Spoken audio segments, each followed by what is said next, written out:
old Blackwood Manor loomed before us, a gothic behemoth silhouetted against the bruised twilight sky.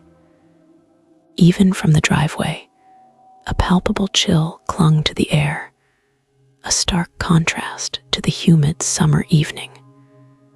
We were a team of paranormal investigators, seasoned, yet apprehensive. This wasn't just any old Victorian mansion. Blackwood Manor had a history, a dark and whispered history that clung to its crumbling stone like ivy. The local legends spoke of a family tragedy, a string of unexplained deaths, and whispers of a spectral presence that roamed the halls. We'd pored over dusty newspaper clippings, faded photographs, and police reports detailing disappearances that defied rational explanation. The last resident, a reclusive scholar named Elias Thorne, vanished without a trace decades ago. His library, untouched, remained locked behind the heavy oak door, a silent testament to his abrupt departure. Our initial sweep of the ground floor was uneventful. Dust motes danced in the slivers of moonlight that pierced the grime-coated windows. The air hung heavy with the scent of decay and damp earth. Each creak of the floorboards, each rustle of unseen fabric, sent a shiver down our spines. We were acutely aware of the silence, the oppressive stillness that seemed to press in on us from all sides. It was a silence that felt watched. We moved slowly, methodically, our equipment whirring softly in the background. Infrared cameras scanned the darkened rooms. EMF readers flickered nervously, and audio recorders captured the faintest whispers of the wind. But it wasn't the wind we were truly listening for. Then in the grand hall, it happened. A sudden drop in temperature, a distinct chill that made our breath catch in our throats. The EMF reader spiked wildly, its needle jumping erratically across the dial. We exchanged uneasy glances, our hearts pounding in unison. Something was here. We focused our attention on the grand staircase, its ornate banister twisting upwards into the shadowed upper floors. A faint, ethereal melody drifted down from above, a melancholic tune played on an unseen instrument.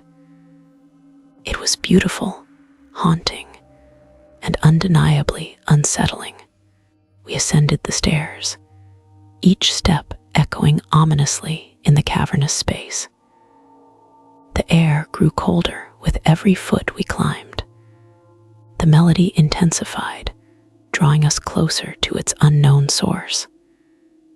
The upper floors were even more desolate, the wallpaper peeling, the furniture draped in white sheets, like ghosts themselves.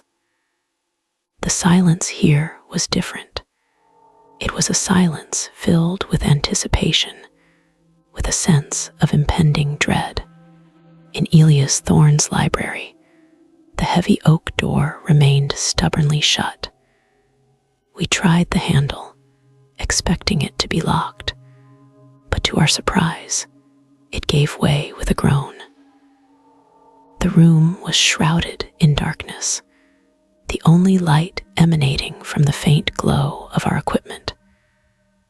The air within was thick with the scent of old paper, and something else, something acrid, almost metallic.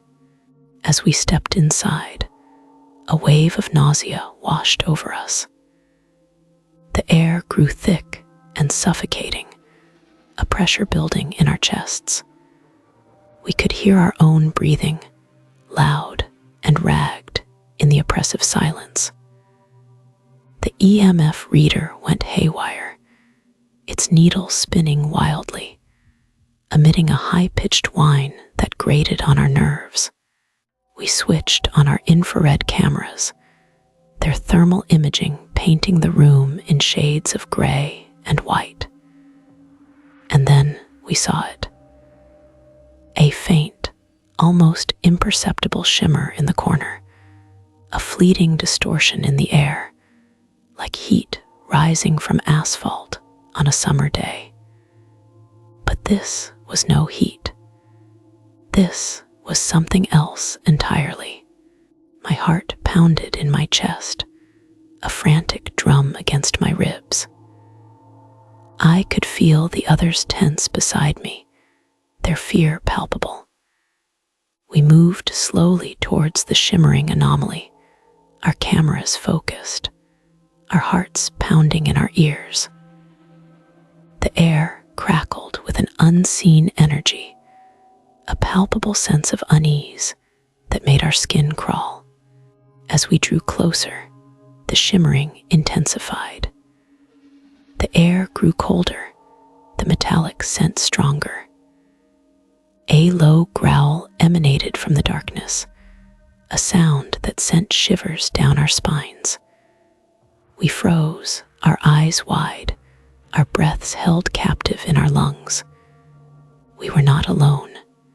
The growl intensified, morphing into a guttural moan, a sound that seemed to claw at our very souls. The shimmering form began to coalesce, taking shape in the darkness. It was a tall, gaunt figure, its features obscured by shadow, but its presence was undeniable, chilling us to the bone. We thought we were alone, until we heard it breathing just behind the door. A bone-chilling scream pierced the night, echoing through the empty halls of Blackwood Manor. The figure lunged, a blur of darkness and shadow, its icy grip reaching for us. We scrambled back, our equipment clattering to the floor, our fear overriding our reason. I swear something's in the hallway. Guys, don't go in there. I'm serious. It's right behind me. We fled, stumbling through the darkness, our hearts hammering against our ribs. We didn't stop running until we were out of the mansion, gasping for breath in the cool night air. We never looked back. We never went back. The experience left an indelible mark on us, a chilling reminder of the unseen forces that lurk in the shadows, in the forgotten corners of history. Blackwood Manor remains, a silent testament to the mysteries that lie hidden within its crumbling walls. Some say Elias Thorne still wanders its halls, his spectral presence a haunting echo of a tragedy that continues to unfold. Others say something far worse resides within, something that waits patiently, something that watches always. The police reports remain inconclusive. The disappearances remain unexplained. But we know the truth. We saw it. We felt it. And we will never forget the night we spent in Blackwood Manor. The chilling melody still echoes in my mind, a haunting reminder of the horrors we witnessed. The cold, the metallic scent, the guttural moan. It all comes back to me, vivid and terrifying. And I know, with a certainty that chills me to the bone, that we were not the first, and we will not be the last. The darkness in Blackwood Manor, it waits. It always waits,